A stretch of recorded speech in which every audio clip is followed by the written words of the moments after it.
And hello, ladies and gentlemen, my name is Siobhan, and welcome to my review of Saturday night's main event. Obviously, these events that happen around about every couple of months. Normally, I don't watch them, but in this case, with the card, they had a nice, really good five-match card. Obviously, John Cena versus R-Truth. You had obviously CM Punk and Sami Zayn going against Braun Breaker and Seth Rollins.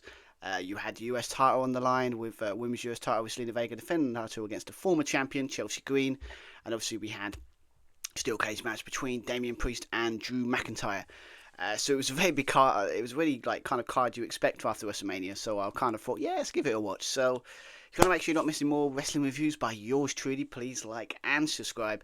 And yeah, let's get this review started and talk about what opened the show, and that is the tag team match between CM Punk and Sami Zayn going against Braun Breaker and Seth freaking Rollins. So yeah, let's talk about it. So yes, let's talk about the first match of the evening, and that was the CM Punk Sami Zayn going against Seth Rollins and Braun Breaker. Obviously, this is kind of continuation of kind of Paul Heyman's kind of Seth Rollins betrayal at WrestleMania. Obviously, this has been kind of Seth Rollins putting together this kind of group. It's kind of been called that, you know, Paul Heyman's like Dangerous Alliance. Obviously, we've got Braun Breaker that joined, obviously, the night after WrestleMania. And obviously, there has been teased who's going to be another person. A lot of names have been, you know, floating around. Obviously, you've got, I think it was, Austin Theory was one there that I saw. And obviously, you had, obviously, Logan Paul. That I'm so glad that didn't happen. But then this match, I mean, it was good. It was a good opener. I mean, I was quite surprised. Of course, okay, but this is actually a 2-hour show, but it's really jam-packed with some really cool stuff. I kind of like it when it's shorter because it means you have to get things done quicker. That's kind of nice thing. Obviously, this match would have been like 20-odd minutes and probably the main event. Let's be honest here. But yeah, obviously when it comes to the match, it's just really fun, really quick, to the point, like the pacing. I like the kind of like move, like we got Braun Breaker looking like a beast in this match as well. Obviously, we had that bit early on when he leaped like clothesline on Sami Zayn off the apron. It's like freaking mental. It just shows how amazing he is, and that's why I think he's gonna go far this year. It's gonna be the year of Braun Breaker. Mark my words. Go for the announce table. You had CM Punk hit cold breads. We had a bit of situation where he hit an elbow drop that didn't look very good. But, you know, we had just Sami Zayn doing springboard moonsaults on the outside. Everyone was on fire. And obviously near the end of the match, we had a situation, obviously, it looks like Sami Zayn was on fire, you know, proper baby face kind of, you know, heat. You know, he's going for it. He's about to hit a Haluba kick, but then Paul Heyman kind of like got involved. And yeah, and obviously, was it with that distraction? Obviously, we got Bronson Reed that kind of like, while that was happening, Bronson Reed came in, kind of like the camera angle where like the camera's like, oh, wait. They didn't see it coming. Was it speared kind of CM Punk for the barricade on the timekeeper era, and obviously after this, obviously we had was it Seth Rollins and that guy? Was it Braun Breaker got the win here? But the kind of all talk about this match is probably going to be that Bronson Reed is going to be the third man, and yeah, I like it. It's an interesting one because obviously last time we saw Bronson Reed, he was going against Seth Rollins in a kind of feud. You know, situation. So it's the idea that maybe it'd be interesting to see like what did Seth say to kind of convince him to kind of join his group. So that'd be interesting. But a possible enemy has now become an ally that I kind of like. Yeah, I'm liking this. I mean, I'm liking this group, to be fair. I like the Seth Rollins kind of Dangerous Alliance, Paul Heyman stuff.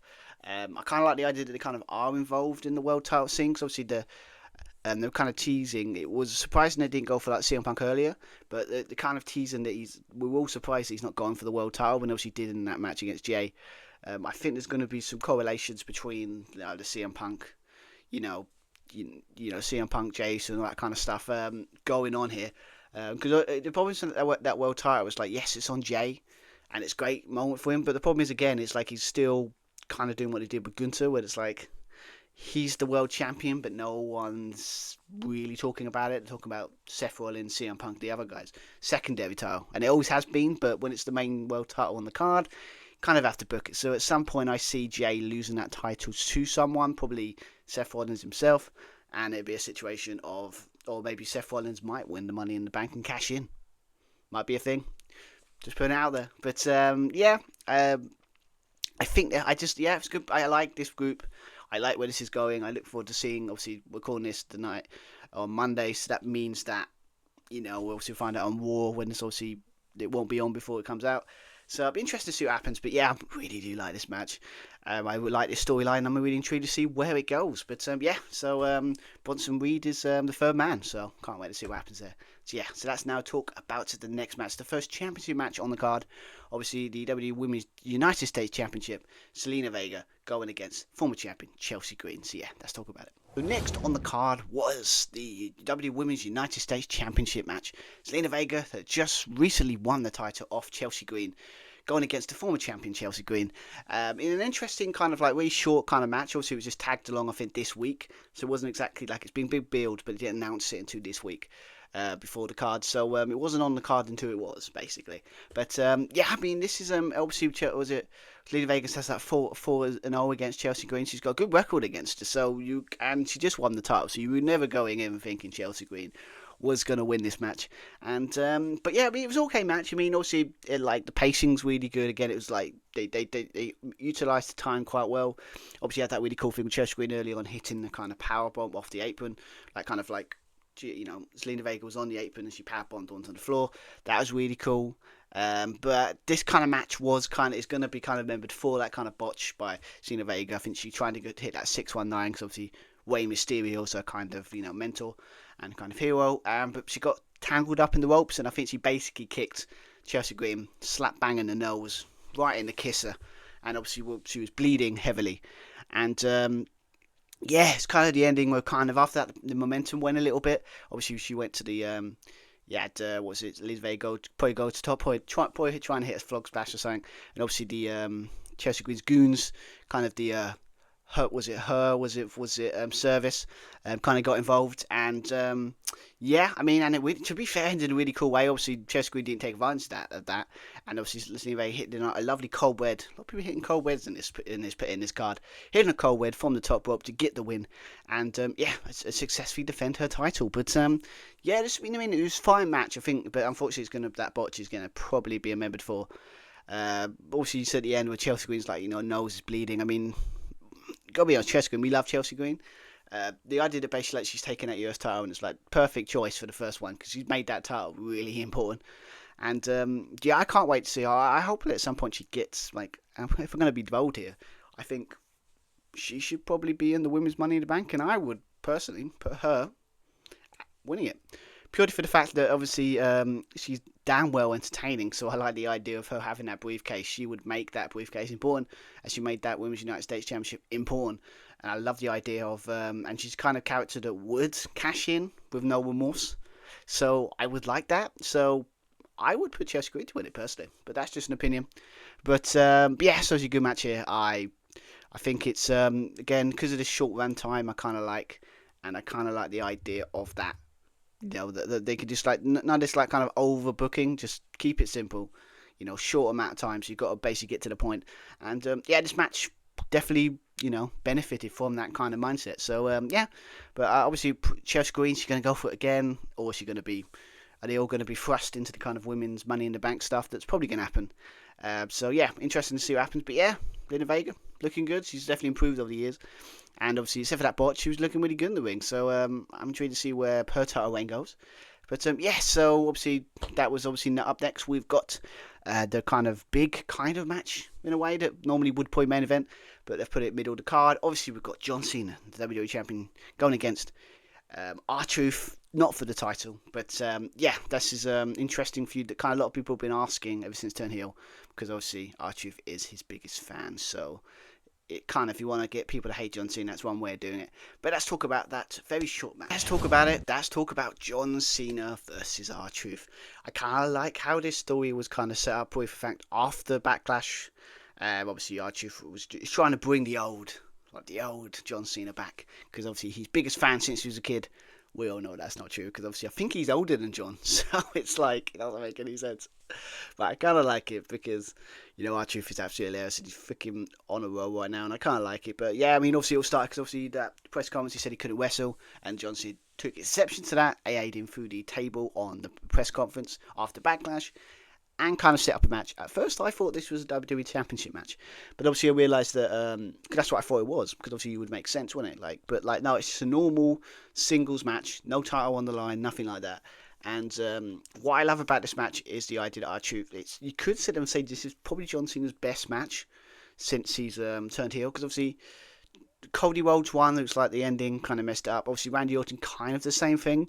This one was like kind of like, because of the short runtime, it's like you didn't have to worry about the whole, like, you know, taking the time, taking methodical, taking it slow. This match was like perfectly timed, and it just was really fun. And all the stuff that John Cena's been doing, you know, taking his time, obviously cheating, finding his way to win, all that kind of stuff, works here because we're more sympathetic to kind of R-Truth, because he's such a good babyface. But yeah, I think this match worked really well. I kind of like the thing that obviously R-Truth came out wearing John Cena's gear, attire, came out to his music. He's trying to bring back, you know, the old John Cena, as we were saying. I kind of like that obviously R-Truth was hitting all of kind of John Cena's old moves, the 5 moves of Doom, the 5 knuckle shuffle, hit the ESNAA, he was hitting the STF, all that kind of stuff. And obviously John Cena was not happy about that. But obviously the match kind of ended with obviously was it John Cena wanting to hit R-Truth with that WWE Championship, but he couldn't do it. And obviously by the distraction when he was given the belt back, he low block a kick to the lower regions on R-Truth, hits the AA for a 1, 2, 3, and he successfully defeats R-Truth in this match. But he was not finished. After the match, he did get his title, and he did hit him round the head and took out R-Truth. It was unnecessary, but John Cena's the bad guy now, so that's what he does. And he just walked out, and that's the end of the match. I like this. As I said before, it's like it's really, really. It was paced well. It was short but sweet. Obviously, we knew R-Truth wasn't going to win, but I kind of like that.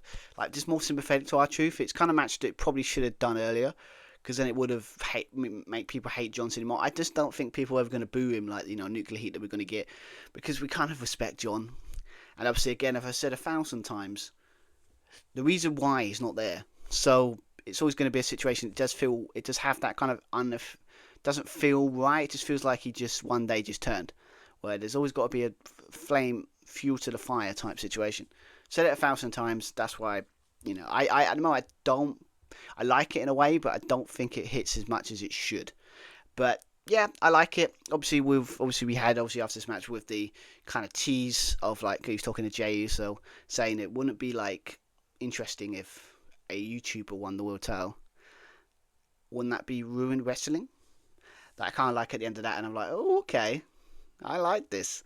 So like, it's this ruined wrestling thing I like, because it basically, you can insert him into pretty much any situation and any storyline. Basic on the idea that basically, like, why is he doing it? Because he knows it would piss off the fans and it would ruin wrestling. And I like that. It's a good like story beat that gets you to, like, you can insert him. It's similar to like the APA back in the day. They used to have a story, like, basically they were guns for hire. If someone could pay them, they would get involved in a feud, and it was a perfect thing because you can pretty much, you don't have to, you can insert them in anything, and anyone can, and you can, write it off and say, well, they have money and they paid me to get involved, and then they're involved in a storyline. I think similar to John Cena's, like, he just has to go out and say, I'm doing this because I want to ruin wrestling.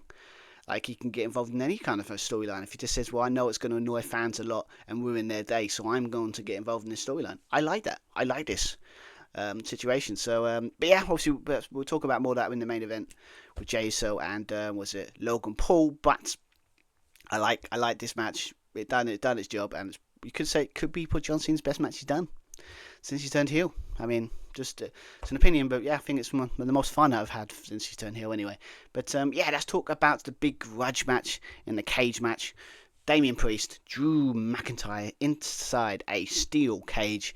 And yeah, it's going to be interesting to talk about this one because, again, this is quite short as well. So yeah, let's talk about the cage match. So, let's talk about the steel cage match, the end of the feud match, the grudge match, the final match on this nearly 2-year storyline in a way against Damian Priest and Drew McIntyre. And yeah, obviously this is a feud that's been going on ever since, Damian Priest cashed in his Money in the Bank briefcase against Drew McIntyre.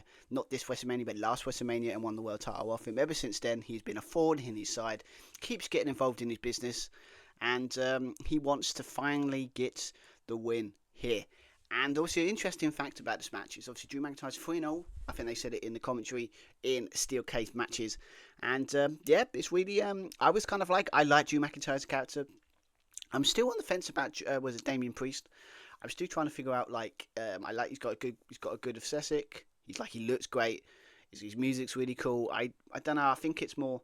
I don't know what it is, but it just doesn't hit me as much maybe as it should. But I do like Damian Priest. It's really good. He definitely deserves where he is. But yeah, so as it comes to the cage match though, it's yeah. I mean, it was exactly what it was. I kind of like that right at the beginning. Obviously, Drew McIntyre kind of shows his character. It was like attacking him before the match even started. Throwing him on the outside and chuck him in the ring. Get steel chairs. Will come in handy later. I like it. Obviously, Drew was in control early. We had a lot of I like the idea that Damian Priest hitting his finisher, kind of like hitting his choke slam into the kind of I think it's called was it the South of Heaven's finisher? Hit that, obviously. He kicked out. We had a superplex from the top of the cage. It was really cool. We had obviously Drew McIntyre hitting the Claymore, like near fall type things. How it works in these cage matches: you hit my finisher, kick out. They hit their finisher, kick out. And obviously we had I liked that kind of Drew McIntyre hit Damian Priest's own South of Heaven kind of finisher on him, and he kicked out. I've always liked it when he always do that. I love it when they hit their own moves. They rarely win actually. Funny enough, but I just love it. I do love it. But obviously, we had that repeat of the thing I think last time at WrestleMania with the Claymore kick into the steel chair that's lodged in the corner of the ring. But obviously I kind of like the finish. I like the kind of the using in the Concerto. I like that kind of he took out, obviously he missed and he went into the chair, and obviously then he got another set two chairs that I want. The irony of the two chairs that Drew McIntyre put in is now the ones that's going to be smacked around his skull with the Concerto. I like the idea that that's how he took off Edge, that they mentioned, took out Edge, and obviously now took out Drew. Rumours are going around that Drew's going to be out for a while just to get some rest beaten up. So I was surprised because I thought Drew would win this one, because obviously I thought from what rumours this is a big year for him, but we can always come back and I see him win that world title at some point or something. He needs a good run because he's had some bad luck like last couple of years. But yes, obviously was it Damian Priest hit that, and he didn't climb the cage, he didn't pin him, he walked out, opened the cage door, walked out, and he wins the match and ends the feud between Drew McIntyre and was it Ventura? I think I pronounced that wrong. Yeah, but I just like the kind of commentary when he's like, he went out the door and he's like, oh, he's a coward. He walked out the door. Oh no. It's like, chill out, man. He just walked out the door. It's like he won. He done what he needed to do. He won the match. And now he's off. But yeah, what does this mean for Damian Priest? I don't know. I mean, maybe it might launch him to maybe have a feud, because obviously they had that really cool match at Backlash, won the bet against Jacob Fatu, so maybe they can slot him into that US title scene. Maybe go against LA Knight, put him back into that, because obviously Drew's going to be out for a while. Maybe you can build him up, and maybe he can rise to the top or something. And then obviously Drew, when McIntyre comes back, he can, if they want to ignite that feud, and he could be the thorn in Damian Priest's side. There's ways if they want to insert him back, but this is good. I like the idea that they're using steel cage as a feud ender, as it should be. Like used to, Hell in a Cell used to be that as well. So I like that. So, but yeah, fun match, really short. Had a lot of the stuff is fair. Kick out finishes, use of weapons, cool spots. It had everything in this match, as you expect from a catch match, and I like the finish. And I was quite shocked, but Damian Priest is good. So, and if Drew's going to have time off, makes sense. So, interesting, but happy with this match. But yeah, let's talk about the main event, the World Heavyweight Championship match. Jey Uso going against Logan Paul. I can't wait to talk about this match. But yeah, let's talk about it. So let's talk about the main event of the evening, and that is the WWE World Heavyweight Championship match, with Jey Uso defending his title against Logan Paul. A match that I thought we were going to get at, Backlash, but obviously it wasn't on the card, and obviously they've put it on this Saturday night main event that I kind of like. I'm never going to be a fan of Logan Paul, and I'm worried every time I put him in the world title that they're actually going to pull the trigger on this guy and give him the world title. I'm really scared right now. I really don't want him to win it. I get it. It's like bad heat, obviously if he's like you don't want him to win it, that's usually a good heel heat. That's fine, but I just can't get behind Logan Paul. And yeah, I mean obviously Jey Uso's kind of title reign has been a bit fine. I mean, I think it's probably his second title defense. Obviously he had that one against Seth. Obviously it was pretty good on a Raw, but yeah, I mean, but this match it was good. It was fine. I think it's like the pacing was a bit slow. I think I give Logan Paul, I guess, credit. He's very athletic and very good doing. But obviously when he hits that springboard kind of like moonsault with Jey, it's really nice. I kind of like they both countered each other's moves. Obviously you got Jey hitting that splash very slowly, and obviously he, the pacing wasn't off for that one. Hit the splash, and obviously Logan Paul kind of put his knees up and trying to go for a roll up for like a cheeky win. But yeah, it's kind of. But then we had this kind of spot with the second turnbuckle, like he took that off, and then kind of ran into it. Yeah, I mean. I think it was. I like the idea that was Jey running to exposed, and then obviously Logan Paul hit that kind of the thing that just because he's had his surgically thing on his knuckles that he's involved in it, and so like that's going to be like a knockout punch, like Big Show's knockout punch, and right hand there, right in the kisser. But then no, he kicked out. I kind of like the idea of Jey who came back and he was going to win it, hit the splash, and then as John Cena promised. He comes out, takes out the ref, like kind of pulls him out of the ring and attacks Jey Uso. And obviously, you're thinking, okay, no, he's not going to do it, John. Don't be that guy. Nobody wants to see Logan Paul as world champion. And then the returning Cody Rhodes is back. Haven't seen him since his defeat at WrestleMania. And he's back to assist his friend Jey Uso, former tag team champions, if I remember correctly. But obviously we had a situation with all the commotion. You had Logan Paul trying to hit the brass knucks, trying to use that as a way to get the win there. But yeah, he hits he hit a spear by Jey Uso. He hit this, go to the top, hit the splash. 1, 2, 3, and Jey Uso is still your world champion. And looks like we're setting up a big tag team match. Obviously John Cena, Logan Paul going against Jey Uso and Cody Rhodes. Yeah, I'm up for this. I mean, this might be what John Cena needs. Kind of like it started off a bit slow, but now he's like with Cody back. Maybe momentum can pick up to this kind of heel turn. Maybe he can get some more kind of decent promos to why. Because we did have one or two, but maybe now that Cody Rhodes lost his title, like it'd be fascinating when he has a promo. Like what's his mindset, what's his headset, what's his thinking about this. Obviously, because I haven't heard of him since then. So it's either going to be on SmackDown on Friday or going to be Monday night tonight. But yeah, I'm liking this. I mean, we need a kind of big kind of tag team match. The world title's probably not, WWE world title's probably not going to be needed. I wouldn't surprise you if this is the main event or the Money in the Bank one's the main event, but. Yeah, I mean, I'm up for this. I mean, I like the idea that Jey Uso is kind of involved. Because obviously it's not like a separate thing that kind of like... It's like just like similar to Gunter. It's just that he's the world champion. He does his own thing. And it's like it's not the main card, as I mentioned earlier in the review. But I like the idea he's in the main storyline. John Cena's kind of rise as the heel, as a champion. Counting down the days until we can ruin wrestling. And the idea of obviously and the Seth Rollins stuff on Raw. It's like they're the big two storylines, and I kind of like Jey Uso's being inserted in it. Like he's involved of like it's all being interwoven. That's kind of nice. But I kind of like the idea. Maybe unless they're setting up a champion versus champion match or something. Like he takes all the titles with him.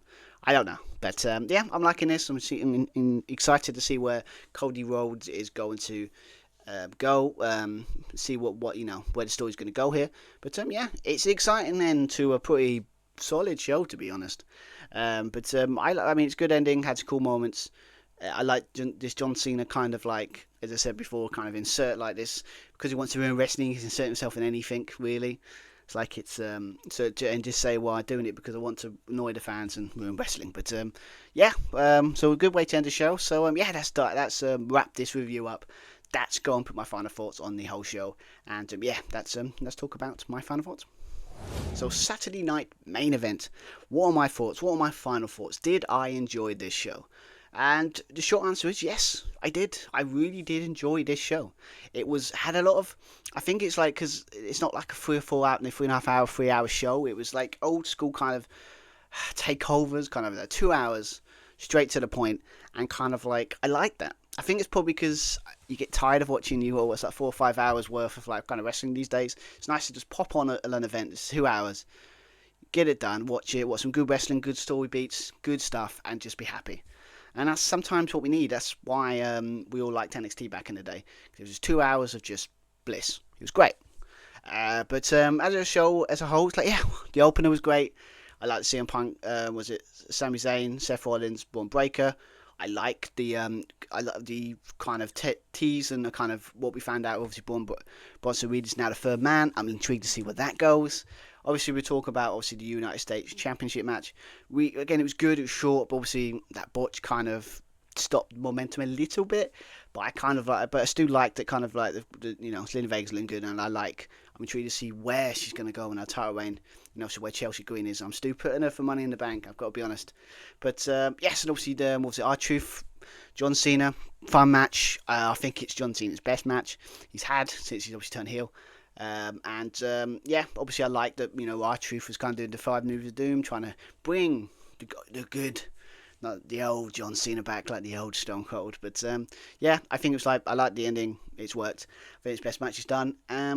So cool stuff there. Obviously we teased what talked about earlier. The steel cage match, again, it was fun. It had all the stuff you would think you would want. You had everyone hitting their finishers, kick out after kick out, use of weapons, big spots. But that everything. And again, I like the ending with all the concerto, kind of bit of continuity there. And obviously Damian Priest win. I wasn't expecting that, but it was good. It was good. I liked it. And obviously the main event, again, it was more. Again, what the funny thing about this match is just like it's more about the ending than it was about the match. It was fine. It was a good match in a way. But then it kind of got interesting with the interferences and stuff with John Cena getting involved. It kind of upped it for me a little bit. And it's kind of, if it was just Jey Uso just won, it'd be like, okay, fine. But I like the idea that it's like certain, and it's kind of what wrestling should be sometimes, where it's just like the match was fine, but like the storyline's just like the ending kind of makes you intrigued to see what happened next. But yeah, it was good. It was a good ending, and it was a good end to a really fun, good show. Nothing offensive, nothing crazy here, but I think it was really good. Definitely better than Backlash, because obviously that was good, but then it did have its drawbacks, and obviously how it felt. This felt like a first pay-per-view after WrestleMania type deal. This is probably what it should have been. I mean, I'm not against the idea of swapping the kind of cards, and this would be the Backlash card, and having the Randy Orton versus John Cena on Saturday Night Main Event probably would have been a better shout, but I don't know. Or maybe a little bit of tweaks, but I don't know. But yeah, definitely better than Backlash, and I really enjoyed it. And obviously, I might in the future start watching those Saturday Night Main Events more when they come out. I think they're another one in a couple of weeks. I'm definitely going to try and watch that. So yeah, I think I'm liking these shows. I've never had a chance to check them out. So, but yeah, if I was going to give it a grade, I'll give it a B+. It's not an A show, but it's a good show. And I think that sometimes I watched it. It was fun. I enjoyed what I saw. Simple. 2 hours of just good programming, good wrestling. So yes, I'll give it a B+ there. But that's been my review of Saturday Night Main Event. Let me know in the comments below if you watched it, and let me know what you think of it. I look forward to talking to you about pro wrestling. I always love talking about pro wrestling with people. But so also should be back for hopefully more kind of, I think Money in the Bank's the next one, so I'll be definitely back for that. Obviously more, like, I'm probably trying to get more wrestling content out the next couple of weeks, a couple of months. It's a plan. It's a slow process, but I'm trying to get more content out there. So so obviously like and subscribe, and yeah, I'll be back for my next review. So have a good day, everyone. So bye.